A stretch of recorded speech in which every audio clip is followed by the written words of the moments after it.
अस्सलामु अलैकुम वरहमतुल्लाहि वबरकातुह। नहमदुहु व नुसल्ली अला रसूलिल करीम, अम्मा बाद। फ़क़द क़ाल अल्लाहु तबारक व तआला फ़िल क़ुरआनिल मजीद वल फ़ुरक़ानिल हमीद। फ़अऊज़ु बिल्लाहि मिनश शैतानिर रजीम। बिस्मिल्लाहिर रहमानिर रहीम। वजाअत सकरतुल मौति बिल हक़ ज़ालिका मा कुन्त मिन्हु तहीद। सदक़ल्लाहुल अज़ीम। क़ाल रसूलुल्लाहि सल्लल्लाहु अलैहि वसल्लम ला इलाहा इल्लल्लाह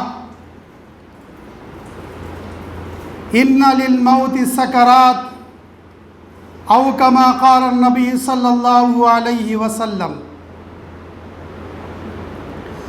அளவற்ற அருளானும் நிகரற்ற அன்புடையவனுமாகிய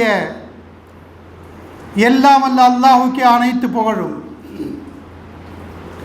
சலாத்தும் சலாமும் எம்பெருமானார் ஸல்லல்லாஹு அலைஹி வஸல்லம் அவர்கள் மீதும் அவர்களின் குடும்பத்தார் சத்திய சஹாபாக்கள் மீதும் தாபீன்கள் மீதும் தபா தாபீன்கள் மீதும் அனைத்து முஸ்லிம்களின் மீதும் குறிப்பாக நம் அனைவரின் மீது உண்டாகட்டுமாக. கண்ணியமிக்க அல்லாஹ்வின் நல்லடியார்களே, அல்லாஹ் ரப்புல் ஆலமீன் திருமறை குர்ஆனிலே கூறுகிறான். காஃப் என்று சொல்லக்கூடிய அத்தியாயத்திலே 19வது வசனத்திலே சொல்கிறான், वजाअत सकरतुल मौति बिल हक़ ज़ालिका मा कुन्त मिन्हु तहीद. மரண அவஸ்தை உண்மையாகவே வந்துவிட்டது. எதை விட்டு நாம் ஓடிக்கொண்டிருந்தோமோ அது இதுதான் என்று அல்லாஹ் சுப்ஹானஹு வ தஆலா திருமறை குர்ஆனிலே தெளிவாக அழகாக எடுத்து காட்டுகிறான். கண்ணியமிக்க அல்லாஹ்வின் நல்லடியார்களே, சக்கராத் மரணம் என்று சொல்லக்கூடிய இந்த செயல் இருக்கிறதே, இந்த காட்சிகள் இருக்கிறதே, உலகத்தில் இருக்கக்கூடிய அனைவரும் இதை கொண்டு அஞ்சு கொண்டுதான் இருக்கிறார்கள். ஏன் என்று சொன்னால், மரணம் வந்து நம்முடைய கதவை தட்டினால், மலக்குல் மௌத் வருகை தந்து நம்முடைய வீட்டின் கதவை தட்டினால், நம்முடைய பெயரை சொல்லி அழைத்தால், அந்த காலம் இருக்கிறதே வெகு தொலைவில் இல்லை. எந்த அளவுக்கு என்றால், அந்த காட்சிகள் நம்மை நடுநடுங்க வைக்கும். வேதனையின் உச்சம்தான் சக்கராத் என்பது. இந்த சக்கராத்துடைய விஷயத்தில் அன்பானவர்களே, நபிமார்கள், ரசூல்மார்கள், ஷுஹதாக்கள், சாலிஹீன்கள், நல்லடியார்கள் அனைவரும் இந்த சக்கராத்துடைய நிலையை கண்டு அஞ்சியிருக்கிறார்கள், பயந்திருக்கிறார்கள். அல்லாஹ்வுடைய அடியார்கள் இதனுடைய கருத்து சொல்லுவாங்க, சக்கராத்துடைய வேதனை இருக்கிறதே அது மிகப்பெரிய ஒரு கடினமான, மிகப்பெரிய ஒரு கஷ்டமான விஷயம். எந்த அளவுக்கு என்றால், மூசா அலைஹிஸ்ஸலாத்து வஸ்ஸலாம் அவர்கள் கருத்து சொல்லுவாங்க, ஒரு ஆட்டை அதனுடைய தோலை உயிரோடு உரித்தால் எவ்வளவு வலி இருக்குமோ அதை விட கூடுதலான வலி கொண்டது தான் சக்கராத் என்று சொன்னார்கள். அதேபோல் அன்பானவர்கள், சில மார்க்க அறிஞர்கள் கூறுவார்கள், சக்கராத்துடைய வலி என்பது முட்கள் நிறைந்த மரத்திலே ஈர துணியை போட்டு வேகமாக இழுத்தால் எப்படி எல்லாம் பிச்சுக்கிட்டு வருமோ அதை விட கடுமையான வேதனை தான் சக்கராத் என்பது என்று சொன்னார்கள். அதேபோல் அன்பானவர்களே, சிலர் கூறுகிறார்கள், இந்த சக்கராத் என்பது ஒரு மனிதனை 300 வாள்களை கொண்டு ஒரே நேரத்தில் அவனுடைய சரீரத்தை வெட்டினால், கத்தியால் அவனுடைய உடலை வெட்டினால் எவ்வளவு கஷ்டங்கள், சிரமங்கள், வலி இருக்குமோ அதைவிட கூடுதலான வலி தான் சக்கராத் என்பது என்று சொன்னார்கள்.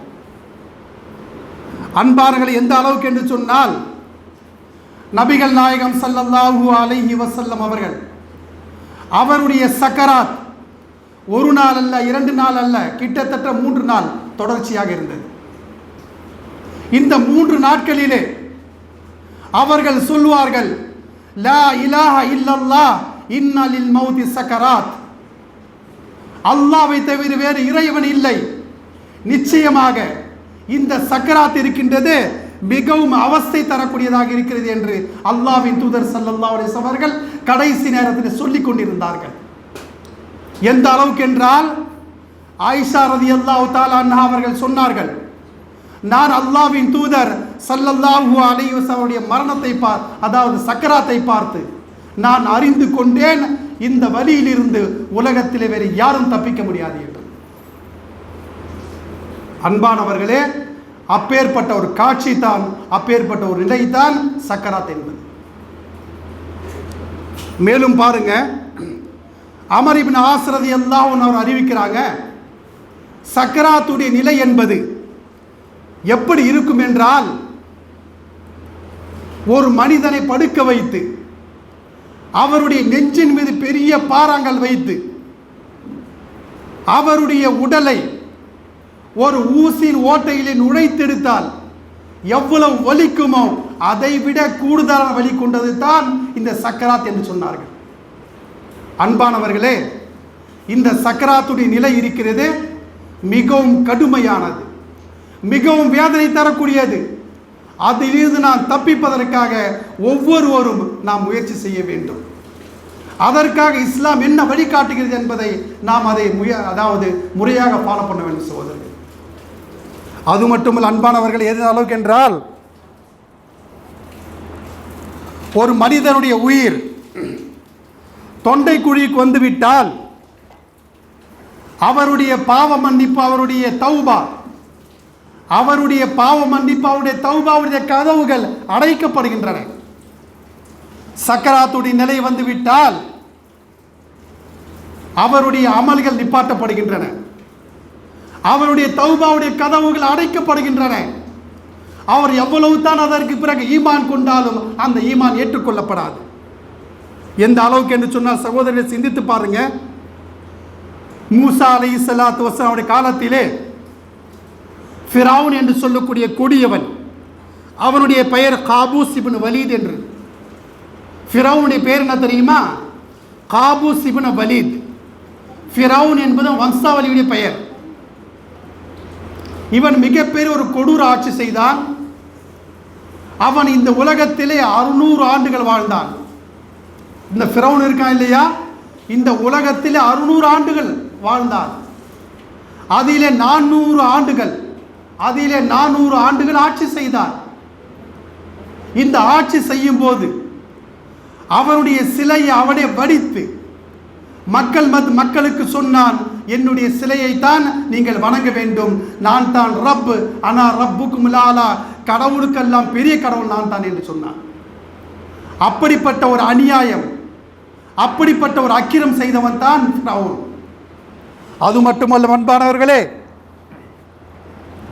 எந்த அளவுக்கு என்று சொன்னால், பனி இஸ்ரேல் மக்களை, இந்த ஃபிரௌன் இருக்கிறான பனி இஸ்ரேல் மக்களை கொத்தடிமையாக வைத்திருந்தான். மக்கள் மத்தியிலே பிளவுகளை ஏற்படுத்தி சிலரை உயர்ந்தவர்களாக சில தாழ்ந்தவர்களாக வைத்திருந்தான். பனி இஸ்ரேல் மக்கள் எந்த அளவுக்கு முடியுமோ அந்த அளவுக்கு கொடுமைப்படுத்தினால் அவருடைய பச்சிலை குழந்தைகள் எல்லாம் நரபலி கொடுத்து வந்தார். அப்படிப்பட்ட ஒரு அநியாயக்காரன் தான் ஃபிரௌன் என்பது. அன்பானவர்களே, எந்த அளவுக்கு என்று சொன்னால், இந்த ஃபிரௌன் இருக்கின்றானே, இவனுடைய தீமையை ஒழிப்பதற்காகத்தான் மூசா அலைஹிஸ்ஸலாத்து வஸலாம் அவர்களை அல்லாஹ் அனுப்பினார்.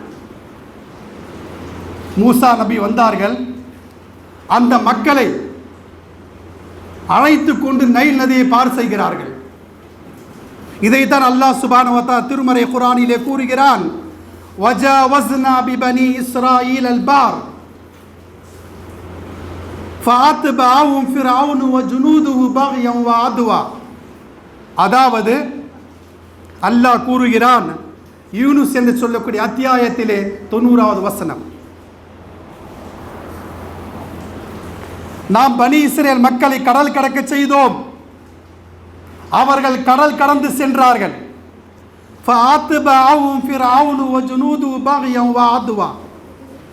அவரை பின்தொடர்ந்து ஃபிரௌனுடைய படையினரும் பின்தொடர்ந்து அநியாயமாக அக்கிரமாக பின்தொடர்ந்து சென்றார்கள். எந்த அளவுக்கு என்றால் அல்லாஹ் சுப்ஹானஹு வ தஆலா மூசா அலைஹிஸ்ஸலாத்து வஸ்ஸலாம் அவர்களுக்கும் அவருடைய கூட்டத்தினருக்கும் வழி, அதாவது அந்த கடல் பிளந்து விட்டது, பிளந்து வழி தந்தது. ஆனால் ஃபிரௌன் சென்றான், இடையிலே மத்தியிலே அகப்பட்டு கொண்டான். எந்த அளவுக்கு என்றால் ஹத்தா இதா அத்ரகல் கரக், அவன் நைல் நதியிலே இறங்கி அவன் பயணம் செய்யும் போது ஹத்தா இதா அத்ரகல் கரக், அவனை முழுகடிக்கப்படுகிறது. அவன் அந்த நதியிலே அந்த கடலிலே முழுகும் போது, அவனும் அவனுடைய லட்சக்கணக்கான மக்கள் அந்த தண்ணியிலே முழுகும் போது ஃபிரௌன் சொல்றான், قال آمنت أنه لا إله إلا الذي آمنت به بنو إسرائيل وأنا من المسلمين. பாருங்க, எப்படிப்பட்ட ஒரு ஆச்சரியமான விஷயம் பாருங்க. ஃபிரௌன் அந்த நைல் நதியிலே முழுகடிக்க போது அவன் என்ன சொல்றான் தெரியுமா? آمنت أنه لا إله إلا الذي آمنت به بنو إسرائيل. பனி இஸ்ரேல் மக்கள் எந்த அல்லாஹ்வை ஏற்றுக்கொண்டார்களோ, பனி இஸ்ரேல் மக்கள் எந்த ரப்பை வணங்குகிறார்களோ அந்த ரப்பை நானும் ஏற்றுக்கொள்கிறேன், அந்த ரப்பின் மீது நான் ஈமான் கொள்கிறேன் என்று ஃபிரௌன் சொல்கிறான். அது மட்டுமல்ல அன்பானவர்கள், எந்த அளவுக்கு என்றால் வானா மினல் முஸ்லிமீன், நான் முஸ்லிம்களில் ஒருவன் என்று சொல்கிறான். சொல்றது யாருங்க? ஃபிரௌன். கலிமா சொல்றான், முஸ்லிம்களில் நான் ஒருவன் என்று சொல்கிறான். ஆனால் எப்போது சொல்கிறான் என்று சொன்னால், அதான் நைல் நதியில் அந்த தண்ணீரில் முடுகடிக்கும் போது, சக்ராத்து நிலை வரும்போது, அவனுடைய பார்வைகள் எல்லாம் கூர்மையாக்கப்படும் போது இந்த வார்த்தையை சொல்கிறான், நான் மூசாவுடைய ரப்பை நான் ஏற்கிறேன், நான் முஸ்லிம்களில் நான் முஸ்லிம்களில் ஒருவன் என்று சொல்கிறான். அல்லாஹ் இந்த விஷயத்தை கேட்டு என்ன சொல்ல தெரியுமா? ஆலான் வகத அசைத கபுலு வகுந்த மினல் முஃப்ஸிதீன். இப்போது தான் உமக்கு தெரிந்ததா? இதற்கு முன்னாடி நீ பாவம் செய்யவில்லையா? இதற்கு முன்னாடி இந்த குழப்பத்தை இருக்கவில்லையா? உனக்கு நாம் எவ்வளவு அவகாசம் தந்தோம்? அல்லாஹ் சொல்றான், இதற்கு முன்னால் உமக்கு நாம் எவ்வளவு அவகாசம் தந்தோம், அந்த அவகாசத்தை ஏற்றுக்கொண்டாயா? என்ன அவகாசம் என்று சொன்னால் சகோதரர்களே, அல்லாஹ் குர்ஆன்ல சொல்றான். எந்த வசனம் என்று சொன்னால் ஆராஃப் என்று சொல்லக்கூடிய அத்தியாயத்திலே 133வது வசனம். அல்லாஹ் கூறுகிறான், ஃபஅர்சல்னா அலைஹிம் தூஃபான் வல் ஜராத் வல் கும்மல் வல் தஃபாதிய வத்தம் ஆயாத்தி முஃபஸ்ஸிலாத். அல்லாஹ் சொல்றான், ஏன்பா உன்னை முழுகடிக்கும் போது சக்கராத்து நேரத்தை களிமா சொல்வாயா? இதற்கு முன்னாடி நான் உனக்கு அவகாசம் தரலையா? ஃபஅர்சல்னா அலைஹிம் தூஃபான், உனக்கு எதிராக வெள்ள பிரளயத்தை ஏற்படுத்தி தண்டனை தந்தோம். ஏன்? ஈமான் கொள்வோம் என்பதற்காக. கடுமையான மழையை பொழிய செய்தோம், அது 5வது ஈமான் கொள்வா என்று நம்பினோம், ஆனால் ஈமான் கொள்ளவில்லை. அதற்கு பிறகு வல் ஜராத், வெட்டுக்கிளி அனுப்பினோம், உமக்கு எதிராக வெட்டுக்கிளி அனுப்பினோம். அது என்ன செய்தது என்று சொன்னால், அந்த மக்களுடைய விவசாயத்தை, அதனுடைய தோட்டத்தை எல்லாம் அது கத்தரித்து, அதாவது சாப்பிட்டு விட்டது. வறுமையின் உச்சில் போனார்கள். இது போன்ற தண்டனை அல்லாஹ் தந்தான். ஆனால் அவர் ஏற்றார் என்று சொன்னால் அந்த நேரத்தை இஸ்லாத்தை ஏற்றுக்கொள்ளவில்லை. வல் கும்பல், அதற்கு பிறகு தலையிலே பேணி கொண்டு அவர் தண்டனை தந்தான். வத்தஃபாதியா, அதற்கு பிறகு தவளையை தந்து, எங்கு பார்த்தாலும் தவளையாக இருக்கும் அந்த தண்டனையை தந்தான். இதன் மூலமாக அவர் இஸ்லாத்தை ஏற்பார்களா என்று அப்போதும் அவர் இஸ்லாத்தை ஏற்கவில்லை. வத்தம், அதற்கு பிறகு ரத்தத்தை கொண்டு அல்லாஹ் தண்டனை தந்தான். எப்படி என்று சொன்னால், ஃபிரௌன் சாப்பிட போனால் அவன் உணவில் ரத்தம் இருக்கும், அவன் தண்ணீரை குடிக்க போனால் அது இரத்தம் இருக்கும், அவன் ஆற்றிலே கை வைத்தால் அதில் இரத்தமாக இருக்கும். எந்த அளவுக்கு என்று சொன்னால் ஆயாத்தி முஃபஸ்ஸிலாத், தெளிவான அத்தாட்சி உனக்கு தந்தும் கூட நீ அந்த நேரத்தை இஸ்லாத்தை தழுவவில்லை, இப்போது தான் இஸ்லாத்தை ஏற்கொள்வாயா என்று கேட்பது யார் தெரியுமா சகோதரர்களே? அல்லாஹ் கேட்கிறான். எப்படிப்பட்ட ஒரு விஷயம் பாருங்க. அதுக்கு பிறகு சொல்றான், ஃபல்யௌம நுனஜ்ஜீக பிபதனிக லிதகூன லிமன் கல்ஃபக ஆயா, உனக்கு பின் வருவோருக்கு உன்னுடைய உடலை சான்றாக அமைப்போம். இப்படிப்பட்ட ஒரு கொருணன் இருந்தான், இப்படிப்பட்ட கேடு கட்டவன் ஆட்சி செய்தான், சக்கராத் நேரத்தில் கலிமா சொன்னான், அவன் முஸ்லிம் என்று சொன்னால், அப்படி இருந்தும் கூட அது கடைசி நேரம் என்பதால், சக்கராத்துடைய நேரம் என்பதால் அல்லாஹ்வுடைய ஈமானை ஏற்றுக்கொள்ளவில்லை. எனவே அன்பானவர்களே, நம்முடைய சக்கராத்துக்கு முன்னால் நாம் எவ்வளவு பாவம் செய்திருந்தாலும், எவ்வளவு தவறுகள் செய்திருந்தாலும், எவ்வளவு குற்றங்கள் செய்திருந்தாலும் அல்லாஹ்விடத்தில் மன்னிப்பு கேளுங்கள். எப்போது என்று சொன்னால் சக்கராத்துக்கு முன்னாடி மன்னிப்பு கேட்டால் தான் ஏற்கப்படும், இல்லை என்று சொன்னால் புறக்கணிக்கப்படும். அது மட்டுமல்ல அன்பானவர்களே, ஒரு மனிதருடைய நேரம் வந்துவிட்டால், மவுத்துடைய நேரம் வந்துவிட்டால் அல்லாஹ் குர்ஆன்ல சொல்றான், முனாஃபிகீன் என்று சொல்லக்கூடிய அத்தியாயத்திலே 11வது வசனம், வலை யுஆகிரல்லாஹு நஃப்ஸன் இதா ஜாஅ அஜலுஹா வல்லாஹு கபீரும் பிமா தஅமலூன். எந்த உயிருக்கும் அதனுடைய தவணை வந்து விட்டால், அதனுடைய நேரம் வந்து விட்டால், ஒரே ஒரு செகண்ட், மில்லி செகண்ட் கூட முந்தவும் செய்யாது பிந்தவும் செய்யாது. நம்ம நினைக்கிறோம் இந்த ட்ரீட்மெண்ட் பண்ண அதனால பொழைச்சிக்கிட்டான், இப்படி செய்தால் அதான் பொழைச்சிக்கிட்டான், இந்த ஐடியா பண்ண இப்படி பொழைச்சிக்கிட்டான். அப்படியான சகோதரர்களே, அதெல்லாம் ஒன்றும் கிடையாது. அவருக்கு ஹயாத் இருக்கிறது, அவருடைய உயிர் பிரியும் தருணம் வரவில்லை, அதற்காகத்தான் அவன் உயிரோடு இருக்கிறான். ஏன் என்று சொன்னால் அல்லாஹ் குர்ஆனில் திட்டவட்டமாக சொல்லிவிட்டான், அவனுடைய நேரம் வந்துவிட்ட, உயிர் பிரியும் நேரம் வந்துவிட்டால் ஒரு செகண்ட் கூட இந்த உலகத்தில் இருக்க மாட்டான். எனவே அன்பானவர்களே, இந்த விஷயத்திலே நாம் கவனமாக இருக்க வேண்டும். எந்த அளவுக்கு என்று சொன்னால் அல்லாஹ்விடத்திலே நாம் துஆ செய்ய வேண்டும், மன்றாட வேண்டும். இறைவா, என்னுடைய உயிர் பிரியும் நிலை இருக்கிறது, என்னுடைய உயிர் பிரியும் நேரம் இருக்கிறது, அது தொழுகையுடைய நேரமாகத்தான், அது சுஜூதுடைய நேரமாகத்தான், கியாமுடைய நிலையில் இருக்கக்கூடிய போது என்னுடைய உயிர் பிரிய வேண்டும், நான் தர்மங்கள் செய்யும் போது என்னுடைய உயிர் பிரிய வேண்டும். அது மட்டுமல்ல, நான் கலிமா சொல்லக்கூடிய நிலையிலே லா இலாஹ இல்லல்லாஹ் முஹம்மது ரசூலுல்லாஹ் அஷ்ஹது அல்லா இலாஹ இல்லல்லாஹ் வ அஷ்ஹது அன்ன முஹம்மதன் அப்துஹு வ ரசூல் என்ற கலிமாவை சொல்லக்கூடிய நிலையிலே என் உயிரை பிரிய என்று அல்லாஹ்விடத்தில் கேள்வி. ஏன் என்று சொன்னால் அதுதான் சகோதரர்களே பாக்கியமான விஷயம். இல்லை என்று சொன்னால் நாம் எவ்வளவுதான் சக்கராத்துடைய நேரத்திலே பாவ மன்னிப்பு கேட்டாலும் ஏற்றுக்கொள்ளப்படாது.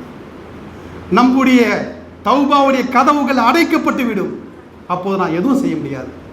எனவே இந்த விஷயத்திலே நாம் விழிப்புணர்வு எச்சரிக்கையாக இருக்க வேண்டும் சகோதரர்களே. கண்ணியமிக்க அல்லாஹ்வின் நல்லடியார்கள், அடுத்ததாக பாருங்க, ஒரு நல்ல மனிதர் மரணிக்கும் போது அல்லாஹ் தரும் கண்ணியத்தை பாருங்க. நல்ல மனுஷன் இருக்கார்ல, இபாதத் சாலியான மனுஷன் இருக்கிறாரே, அவர் மரணிக்கும் போது, அவர் சக்கராத் இருக்கும்போது அல்லாஹ் தரக்கூடிய கண்ணியத்தை பார்த்தால் மிகப்பெரிய ஒரு ஆச்சரியப்படுவோம்.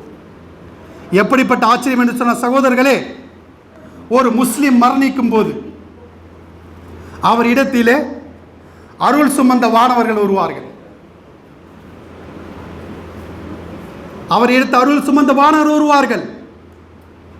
அவருடைய முகங்கள் எப்படி இருக்கும் என்றால் சூரியனை போல பிரகாசமாக இருக்கும்.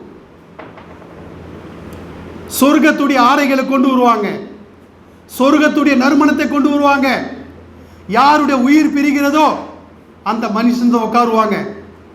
அவருடைய பார்வை இருக்கிறதே, அவர் எல்லா மாணவர்களையும் பார்ப்பார். எந்த அளவுக்கு என்று சொன்னால் அவருடைய கண் எவ்வளவு தூரம் பார்வை இருக்கின்றதோ அந்த அளவுக்கு வானவருடைய கூட்டம் இருக்கும். சகோதரர்களே, நல்ல மனுஷன் இருக்கா இல்லையா, அவருடைய பக்கத்தில் உட்காருவாங்க. அவர் சக்கராத்தில் இருப்பார், பக்கத்தில் உட்கார்ந்து சொல்லுவாங்க, யா ஐயத்து அன் நஃப்ஸுல் முத்மஇன்னா, ஓ நல்ல ஆன்மாவே, யா ஐயத்து அன் நஃப்ஸுல் முத்மஇன்னா, திருப்தி அடைந்த ஆத்மாவே, இர்ஜி இலா ரப்பிக், உன்னுடைய ரப்பின் பக்கம் வருவீராக, செல்வீராக, ராதியத்தம் மர்தியா, அல்லாஹ் உன்னை பொருந்திக் கொண்டால் நீ அல்லாஹ்வை பொருந்திக் கொண்டீர், ஃபதுகுலி ஃபீ இபாதி வதுகுலி ஜன்னதி, என்னுடைய அடியாரே என்னுடைய சொர்க்கத்திலே நுழைந்து விடு என்ற நற்செய்தியை அவருக்கு கூறப்படும். அது மட்டுமல்ல அன்பானவர்களே, அல்லாஹ் குர்ஆன்ல சொல்றான், சூரா வாக்கியாவில் 91வது வசனம், ஃபஸலாமுல் லக மின் அஸ்ஹாபில் யமீன், வலது புறத்தில் இருக்கக்கூடிய மக்கள் அவருக்கு சலாம் சொல்லுவார்கள், அவருக்கு எந்த அளவுக்கு பரக்கத்துக்காக துஆ செய்வார்கள், அல்லாஹ் உம்மை ஏற்றுக்கொள்ளட்டும் என்று வாழ்த்து சொல்வார்கள். இது போன்ற ஒரு பாக்கியம் நல்லடியாருக்கு மௌத்து சக்கராத்து நேரத்தில் கிடைக்கும். அது மட்டுமல்ல அன்பானவர்களே, எந்த அளவுக்கு என்று சொன்னால், இன்னல்லதீன காலு ரப்புனல்லாஹ் சும்ம இஸ்தகாமு ததனஸ்ஸலு அலைஹிமுல் மலாயிகா அல்லா தகாஃபு வலா தஹ்ஸனு வஅப்ஷிரு பில் ஜன்னத்தி அல்லதி குன்தும் துஆதுன். எந்த அளவுக்கு என்று சொன்ன அன்பானவர்களே, இன்னல்லதீன காலு ரப்புனல்லாஹ், இந்த ஃபுஸ்ஸிலாத்தில் 30வது வசனம் அல்லாஹ் கூறுகிறான், இன்னல்லதீன காலு ரப்புனல்லாஹ், எங்கள் இறைவனே, எங்கள் இறைவன் அல்லாஹ் என்று யார் சொன்னார்களோ, சும்மஸ்தகாமு, அதிலே யார் நிலைத்து நின்றார்களோ, ததனஸ்ஸலு அலைஹிமுல் மலாயிகா, வானவர்கள் இறங்குவார்கள், அல்லா தகாஃபு, அந்த சக்கராத்தில் இருக்கார்ல, அந்த மௌத்தில் இருக்கார்ல, அவரை பார்த்து சொல்லுவாங்க, அல்லா தகாஃபு வலா தஹ்ஸனு, நீ எந்த கவலையும் படாத, எந்த பயமும் உனக்கு வேண்டாம், வஅப்ஷிரு பில் ஜன்னத்தி அல்லதி குன்தும் துஆதுன், அல்லாஹ் உமக்கு வாக்களித்தானே அந்த சொர்க்கம் நீ பெற்றுக்கொள்வாய். யாருங்க? சக்கராத் இருக்கக்கூடிய மனிதர், நல்ல மனிதர் சக்கராத் இருப்பார். மவுத்துடைய நேரத்திலே வானவர்கள் சகோதரர்களே இந்த நற்செய்தியை கூறுவார்கள். எப்பேற்பட்ட ஒரு பாக்கியம் பாருங்க. அதற்கு பிறகு அன்பானவர்களே என்ன செய்வாங்க தெரியுமா? அந்த நல்லடியார உயிரை கைப்பற்றுவார்கள். எப்படி கைப்பற்றுவார்கள் என்றால், அன்பானவர்களே பாருங்க, இந்த குடத்துல தண்ணி இருக்குல்ல, அந்த தண்ணீரை கீழே சாய்த்தால் எப்படி லேசாக அதாவது நீர் கொட்டுமோ அந்த அளவுக்கு லேசாக அந்த நல்ல மனிதன் உயிரை எடுப்பார்கள். அந்த உயிரை எடுத்து சொர்க்கத்துடைய ஆடையில மடித்து கஃபனை கொடுத்து அதில் நறுமணத்தை பூசி வானத்திற்கு எடுத்துட்டு போவாங்க. வானத்தில் இருக்கக்கூடிய வானவர் கேட்பார்கள், இன்னார் யார், இன்னார் யார்? அப்போது சொல்லப்படும், இவர் நல்லடியார். அல்லாஹ் ரசூல் எதை சொன்னார்களோ அதை எப்படி வாழ்ந்த மனிதர். உடனே சகோதரர்களே வானத்துடைய கதவு அவருக்காக திறக்கப்படும். ஒரு வானத்தின் கதவு அல்ல, 2 வானம் அல்ல, 7 வானத்தின் கதவும் திறக்கப்படும். 7 வானத்திற்காக உயிர் சென்ற பிறகு அங்கே அங்கே அசரீர் ஒலிக்கும், இவருடைய உயிரை இல்லீன் என்ற பதிவில் பதிவேடுங்கள். இல்லீன் என்ற சகோதரர்களே அந்த பட்டியலில் பதிவிட்டு திரும்ப அதான் அல்லாஹ் சொல்லுவான், என்ன சொல்லுவான் தெரியுமா? திரும்ப அவருடைய உயிரை அவருடைய உடலிலே செலுத்துங்க. பாருங்க, அவர் உலகத்தில் தான் இருப்பார், அவர் பாடிங்க தான் இருக்கும், எல்லாரையும் பார்ப்பார், வானத்து போயிட்டு வருவார். இந்த விஷயத்தெல்லாம் செய்து விட்டு சகோதரர்களே மிகப்பெரிய ஒரு வரவேற்பு அவர் இருக்கும். எந்த அளவுக்கு என்று சொன்னால் சகோதரர்களே, அவருடைய உயிரை கபரில் அடக்கம் செய்யப்படுவார்கள். நல்ல மனிதன் உயிர், முன்கர் நக்கீர் வருவாங்க. அவர் இடத்தில் கேட்பார்கள், மர் ரப்புக மன் நபியுக வமா தீனுக, அவர் நல்ல மனிதர் இல்லையா, சாலியான மனுஷன் இல்லையா? எல்லாத்துக்கும் சரியாக முறையாக பதில் சொல்லுவார். அப்போது அவருக்கு சொல்லப்படும், அவருக்காக வேண்டி சொர்க்கத்துடைய கதவுகள் திறந்து விடுங்கள். இந்த கபரை அவருக்கு அதாவது கண் பார்வை எட்டும் அளவுக்கு அதை விசாலப்படுத்துங்கள். சொர்க்கத்துடைய கதவு திறந்து அதோடைய காற்று வரட்டும். சொர்க்கத்துடைய காட்சியை பார்த்து ரசிப்பார் சகோதரர்களே. இப்படிப்பட்ட பாக்கியத்தை அல்லாஹ் அந்த மனிதருக்கு தருவான். அந்த சமயத்திலே ஒரு மனிதர் நின்று கொண்டிருப்பார், அழகான மனிதர் நின்று கொண்டிருப்பார். அவரை பார்த்து கபர்ல கேட்பாரு, நீ யாருப்பா? அப்போது சொல்லப்படும், நான் யார் தெரியுமா? உலகத்தில் தொழுதா இல்லையா, அதனை உருவம் நான். நீ உலகத்தில் நோன்பு நோற்றா இல்லையா, அதனை உருவம் நான். உலகத்தில் ஜகாத் கொடுத்தா இல்லையா, அதனை உருவம் நான். உலகத்தில் ஹஜ் செய்தா இல்லையா, அதனை உருவம் நான். உலகத்தில் நல்ல காரியங்கள் எல்லாம் செய்தா இல்லையா, அல்லாஹ் எனக்கு அந்த நல்ல உருவத்தை கொண்டு உனக்கு பாதுகாப்பாக அனுப்பியிருக்கிறான். சந்தோஷப்படுவார் சகோதரர்கள். கபரில் இருக்கிற சந்தோஷப்படுவார், மிகவும் சந்தோஷப்படுவார். அது மட்டுமல்ல, எந்த அளவுக்கு என்று சொன்னால் வானவர்கள் கடைசியாக சொல்லுவார்கள், நவும் நம் நவுமத்துல் அரூஸ், மணமகன் மன அறையில் எப்படி நிம்மதியாக தூங்குவாரோ அதுபோன்று சந்தோஷமாக மகிழ்ச்சியாக தூங்குவீராக என்று அவரை தூங்காட்டி விட்டு செல்வார்கள். சகோதரர்களே, இந்த பாக்கியம் அல்லாஹ் யாருக்கு தருகிறான் என்று சொன்னால், உலகத்திலே நல்ல மனிதராக வாழ்ந்தார், சாலியான மனிதராக வாழ்ந்தால், அல்லாஹ் ரசூலும் எதை கட்டளையிட்டார்களோ அதன்படி வாழ்ந்தால் நம்முடைய ரூ இருக்கின்றது, நம்முடைய சக்ராத் நேரம் இருக்கின்றது, நம்முடைய மவுத் நேரம் இருக்கின்றது, நமக்கு மகிழ்ச்சியான நேரமாகிறது. அப்படி இல்லை என்று சொன்னால் அன்பானவர்களே பாருங்க, எந்த அளவுக்கு என்று சொன்னால், கெட்ட மனிதர் இருக்கார் இல்லையா, அல்லாஹ் ரசூலுடைய பேச்சை கேட்க வாழ்ந்தார் இல்லை, அவர் நிலை எப்படி தெரியுமா? சக்கராத்துடைய நேரத்தில் வானவர்கள் வருவாங்க, கருத்த முகமுடைய வானவர்கள் வருவார்கள், அவருடைய கண்கள் எல்லாம் சிவந்து போயிருக்கும், துர்நாற்றத்தை எடுத்துட்டு வருவாங்க, கெட்ட ஒரு ஆடையை எடுத்துட்டு வருவாங்க. எந்த அளவுக்கு என்று சொன்னால், அந்த சக்கராத்தி இருக்கக்கூடிய கெட்ட மனிதனுடைய பக்கத்தை உட்காந்து சொல்லுவாங்க, கெட்ட ஆத்மாவே நீ இங்கிருந்து வெளியேறு, இங்கே இருக்காத என்று அவர் அதட்டுவார். எந்த அளவுக்கு எதட்டுவார் என்று சொன்னால், அல்லாஹ் குர்ஆன்ல சொல்றான், சூர முஹம்மதுல 47வது வசனம், ஃபகைஃப இதா தவஃபத்துல் மலாயிகத்து யضربون وجوههم وادبارهم. அன்பானவர்களே, அந்த கெட்ட மனிதனுடைய முதுகுலி முகத்திலும் அடித்து அவருடைய உயிரை இழுப்பார்கள். எப்படி இழுப்பார்கள்னா, ஒரு முட்கள் நிறைந்த மரத்திலே துணியை போட்டு இழுத்தால், முட்கள் நிறைந்த இடத்திலே துணியை போட்டு இழுத்தால், அவர் இழுக்கும்போது சகோதரர்களே அவருடைய உயிரும் அவருடைய சதையும் எலும்போடு பிச்சுக்கிட்டு வரும்.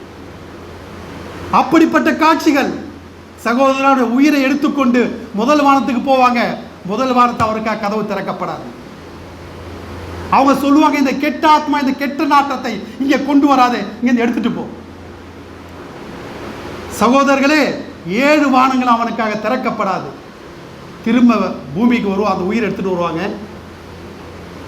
சிஜ்ஜின் என்று சொல்லக்கூடிய பதிவேட்டில் பதிவிட்டு திருமணம் செய்வாங்க. அந்த ரூவை இந்த அதாவது அந்த உடலில் விட்டு விடுவாங்க. அவன் கபரில் வைக்கப்பட்டு அவனை திரும்ப கேள்வி கேட்பாங்க, மர் ரப்புகா மன் நபியுகா மா தீனுகா. அவன் சொல்லக்கூடிய ஒரே வார்த்தை, லா ஆதிரி, எனக்கு எதுவும் தெரியாது, எனக்கு எதுவும் தெரியாது என்று சொல்வார்கள். சகோதரர்களே, எந்த அளவுக்கு என்று சொன்னால், அந்த கபர் இருக்கின்றது அவருக்காக வேண்டி நொறுக்கும். நரகத்துடைய கதவுகள் திறந்து விடுவார்கள். அவன் கத்துவான், கதறுவான், அவனுக்கு உதவி செய்வதற்கு யாருமே இருக்க மாட்டாங்க. எந்த அளவுக்கு என்றால், அங்கு மிகப்பெரிய ஒரு கொடூரமான மனிதன் நின்று கொண்டிருப்பான். அவனை பார்த்து கேட்பார், நீ யாருப்பா? அப்போது அவன் சொல்லுவான், உலகத்தில் தவறு செய்தா இல்லையா, அதனுடைய உருவம் நான். உலகத்தில் குற்றம் செய்தா இல்லையா, அதனுடைய உருவம் நான். உலகத்தில் தீமை செய்தா இல்லையா, அதனுடைய உருவம் நான். எனவே அன்பானவர்களே, மிகவும் கஷ்டம், சிரமமான நிலையிலே அவனுடைய வாழ்க்கை கழியும், அவனுக்கு யார் உதவி செய்யப்பட்டாங்க. எனவே அன்பானவர்களே, அல்லாஹ் நமக்கு வாய்ப்பு தந்திருக்கின்றான்.